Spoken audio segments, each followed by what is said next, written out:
साल था 1943। पश्चिम बंगाल के पसगुरा थाना का शाहपुरा पोटा गांव। एक बुनकर अपने परिवार को 2 वक्त की रोटी तक नहीं मुहैया करा पा रहा था। भूख उसके सिर पर ऐसे सवार हो गई कि वो पागलों की तरह भटकने लगा। एक दिन उसकी लाश बंगाल की कांसाई नदी में मिली। उसकी पत्नी जब कई दिनों तक अपने 2 बेटों का पेट न भर सकी तो उसने अपने छोटे बेटे को भी कांसाई नदी में बहा दिया। पूर्वी बंगाल के 30 लाख लोग इसी तरह तड़प तड़प कर भूख से मरने के लिए मजबूर हो गए थे। खेतों में लाशें पड़ी थीं, नदियों में मरे हुए लोगों की लाशें तैर रही थी, कुत्ते और गिद्ध शवों को नोच रहे थे। अब आप देख रहे हैं डीएनएम शो और मैं हूं देवकी नंदन मिश्र। डीएनएम शो में हम आपके लिए अपराध की दुनिया के साथ साथ हिस्टोरिकल कहानियां लेकर आपके सामने हाजिर होते हैं, जिसे आपने पहले इतना डिटेल में शायद नहीं सुना होगा। अगर आपको हमारी ये कहानी पसंद आती है तो हमारे इस चैनल को सब्सक्राइब कीजिए और इस कहानी को ज़्यादा से ज़्यादा लोगों को शेयर कीजिए। नमस्कार, आदाब।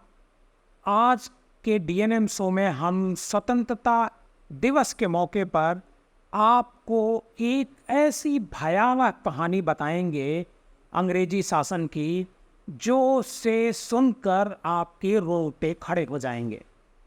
ये कहानी है पश्चिम बंगाल की, उसी पश्चिम बंगाल की जहाँ पर भुखमरी से आज़ादी से करीब 4 साल पहले करीब 30 लाख लोगों ने दम तोड़ दिया था। और ऐसा इस वजह से हुआ था क्योंकि जो ब्रिटिश पीएम विल्सन चर्चिल थे, उन्होंने एक गलत फैसला लिया था और उसी गलत फैसले की वजह से बंगाल के 30 लाख लोग करीब भुखमरी की वजह से जान गंवा बैठे थे। बहुत सारे लोग बीमार हो गए थे।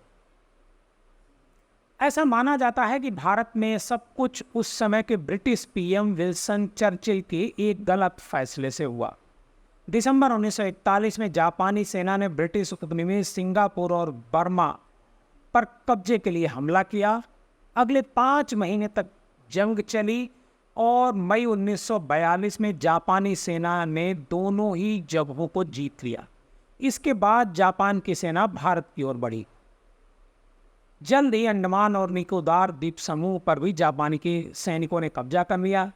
यह माना जाने लगा कि जापान अब बंगाल पर हमला कर देगा। दूसरे विश्व युद्ध के समय कलकत्ता, जो आज का कोलकाता है, अंग्रेजों के वार प्लान का अहम सेंटर हुआ करता था। इसी वजह से ब्रिटिश सेना को जापानी नौसेना के हमले की उम्मीद थी। ऐसे में ब्रिटिश सरकार ने बंगाल के चटगांव और मिदनापुर जैसे तटीय इलाकों में डिनायल पॉलिसी लागू कर दी।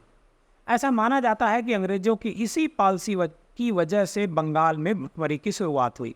इस पॉलिसी के पीछे अंग्रेजों की सोच थी कि जापानी नौसैनिक अगर यहाँ पहुँचते हैं तो उन्हें खाने के लिए कुछ नहीं मिलेगा।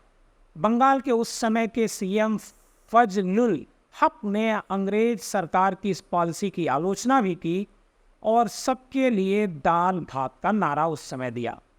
दूसरी तरफ ब्रिटेन के हजारों हजार सैनिक कोलकाता पहुंच रहे थे। उनके खाने पीने के लिए बड़ी मात्रा में अनाज की जरूरत थी। अंग्रेज सैनिकों को खाने की किल्लत न हो, इसके लिए अंग्रेज सरकार ने ऐसी नीति तैयार की जिससे अनाज की आपूर्ति सैनिक कैंपों और शहरों की ओर हो गई। इसकी वजह से बंगाल में अनाज की कमी पड़ गई। इस दौरान ब्रिटिश सरकार ने केवल उन लोगों तक अनाज पहुंचने दिया जो युद्ध लड़ने के लिहाज से महत्वपूर्ण थे। गांव में भूख से मरने वालों की संख्या तेजी से इसी दौरान बढ़ने लगी। सरकारी गोदामों में अनाज की कमी ना हो, इसके लिए पुलिस लोगों के घरों से चावल जब्त करने जाने लगी। इस समय चावल का दाम लगभग 8 से 10 गुना तक बढ़ गया था। गांव के बाजारों में चावल पूरी तरह से खत्म हो गए थे। किसानों से जो चावल सरकार और पुलिस नहीं जब्त कर पाई, उसे कारोबारी और कालाबाजारी करने वाले व्यापारी ऊंचे दाम पर खरीद ले गए थे। इस तरह बड़ी संख्या में लोगों को बगैर खोज खबर लगे मरने के लिए छोड़ दिया गया। परिणाम ये हुआ कि कलकत्ता की सड़कों, पूर्वी बंगाल के गांवों और खेतों में इंसानी लाशें ही दिखाई देने लगी थीं। नेशनल मेडिसिन लाइब्रेरी वेबसाइट ने अपनी एक रिपोर्ट में दावा किया कि अगस्त 1943 में कलकत्ता के मेयर सैयद बदरुद्दोजा अमेरिकी राष्ट्रपति फ्रैंकलिन डी रूजवेल्ट को पत्र लिखकर जल्द से जल्द अनाज भेजने की अपील की थी। ऐसा माना जाता है कि भारत को इमरजेंसी फूड सप्लाई करने के अमेरिकी सरकार के फैसले को विंस्टन चर्चिल ने उस समय ठुकरा दिया था। इतना ही नहीं, कनाडा ने जब 1 लाख टन गेहूं मदद के तौर पर भारत भेजना चाहा तो इस पर भी ब्रिटेन की एक कमेटी ने रोक लगा दी थी। कहा जाता है कि विंस्टन चर्चिल ज़्यादातर फैसले अपने दोस्त फ्रेडरिक लिंडमैन से सलाह लेने के बाद करते थे। फ्रेडरिक पीएम चर्चिल के इतने ज़्यादा करीब थे कि उन्होंने उसे वार कैबिनेट का हिस्सा तक बनाया था।